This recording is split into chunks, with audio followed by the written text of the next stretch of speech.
안녕하세요.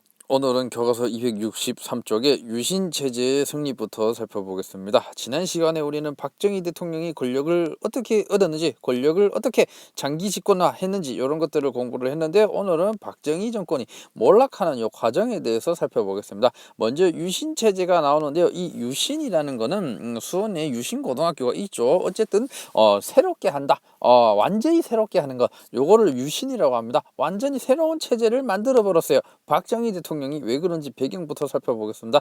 1969년도에 미국 대통령이었던 닉슨은 닉슨 독트린이라는 걸 발표를 하게 됩니다. 요 닉슨 독트린은 베트남전을 이제 완전히 끝내고 이제 냉전 체제를 완화하겠다라는 이런 내용의 발표였어요.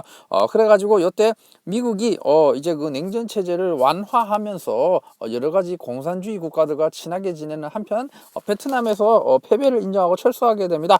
자, 그러면서 중국과도 관계를 개선하고 주한 미군이 감축되는 이런 일들이 일어났어요. 이때 미국이 갑자기 반공 공산주의를 반대하는 이런 움직임을 보이다가 노선을 닉슨 독트린으로 갑자기 바꾸게 되자 마찬가지로 반공을 강조했던 박정희 정부는 위기감을 느끼게 됩니다. 아니, 미국부터 저렇게 공산주의 국가들과 친하게 지내려고 하는데 이거 큰일 났다 해가지고 위기감을 느끼게 돼요.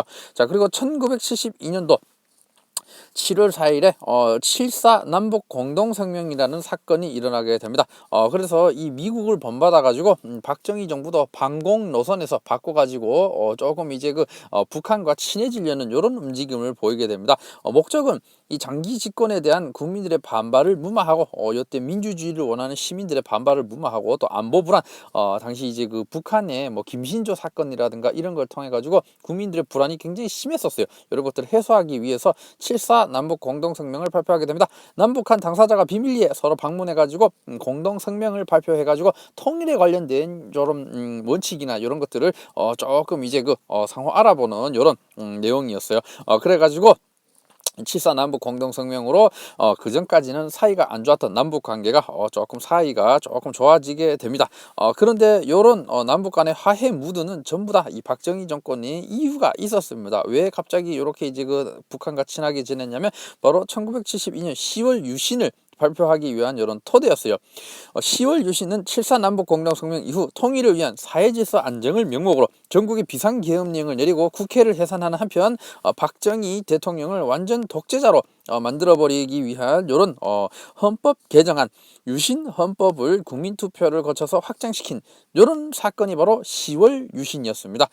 그래가지고 요때 이제 그 헌법 개정안 내용을 보면 거의 뭐 대통령이 왕이나 황제나 다름없을 정도로 또는 왕이나 황제 그 이상의 권력을 가질 정도로 엄청난 독재 정치를 하겠다라는 그런 내용이었습니다. 대통령이 임기는 6년으로 하고 중임 제한 규정을 두지 않아서 거의 뭐 평생토록 대통령을 하겠다는 이런 이제 그 야욕이 나타나 있고, 또 중요한 것이 통일 주체 국민회의라는 요 이제 그 회의를 만들게 되는데요. 요거는 대통령 선출권을 지니고 있는 단체였어요. 그리고 그런데 대통령의 추천을 받아서 국회의원의 3분의 1을 뽑을 수 있는 권한을 부여했기 때문에 대통령이 지 마음대로 3분의 1이나 임명할 수 있겠었기 때문에 거의 뭐 대통령의 꼭두각시나 다름없었던 이런 단체였다라고 보시면 되겠습니다. 아이러니하게도 여기서 대통령을 뽑았어요. 당연히 이때 처음 요 통일주체 국민회의에서 투표를 했을 때 거의 뭐 박정희에 대한 이런 찬성률이 99%가 넘을 정도로 엄청난 것을 보여주게 됩니다. 참고로 투표율이 99%가 넘으면 그거는 민주주의가 아니라고 할 수가 있죠.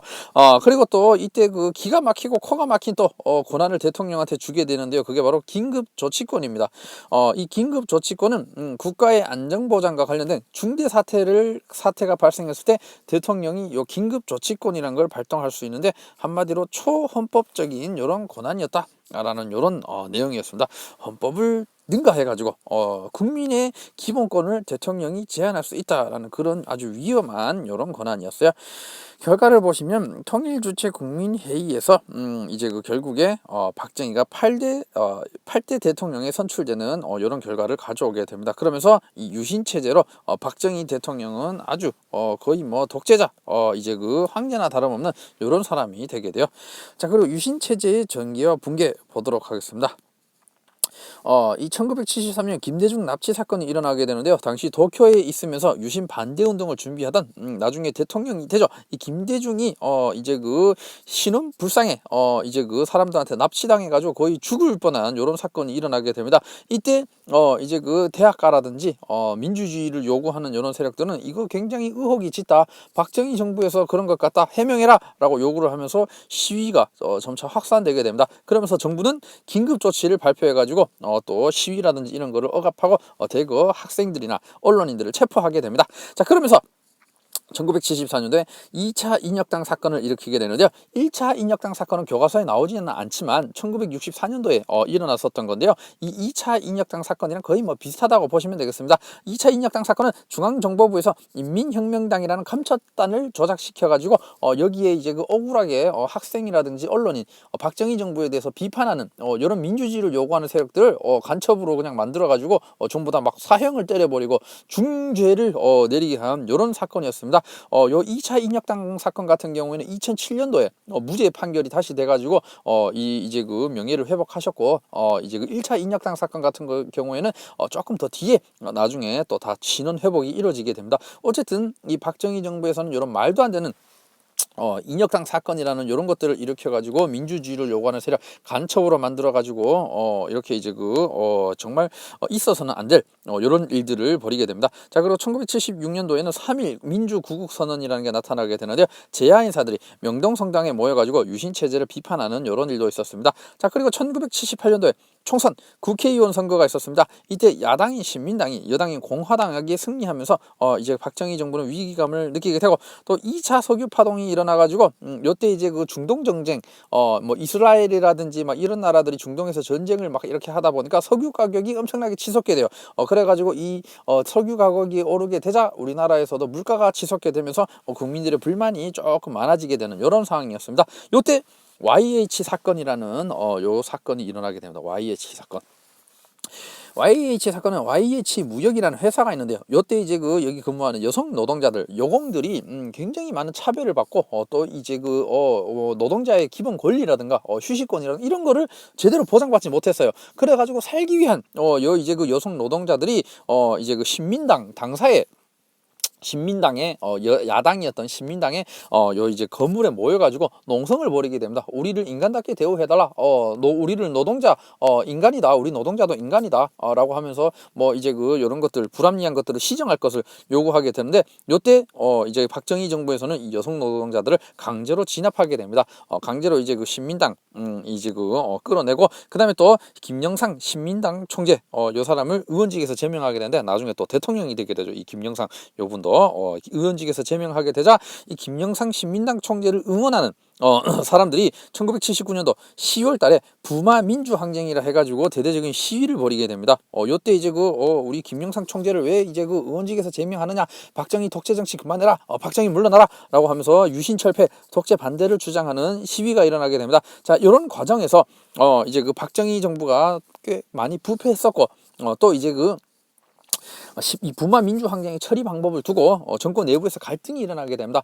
그래가지고 이제 이제 그 대통령 경호실장 차지철이라든가 이런 사람들은 캄보디아 사태만 보더라도 이제 그 탱크로 수백만 명 죽이는 거는 일도 아니다. 그러니까 부마 민주항쟁도 우리도 탱크 동원해가지고 막 강제로 아주 잔인하게 진압하자 막 이런 이야기를 하게 됩니다. 자, 그러자 이제 김재규 이야기로 자기 말로는 민주주의를 지키기 위해서라고 했는데 12.6 사태라 해가지고 결국에는 이 중앙정보부장이었던 김재규가 이제 그 박정희를 총으로 쏴가지고 죽이면서 결국에는 박정희 정권이 끝나게 됩니다.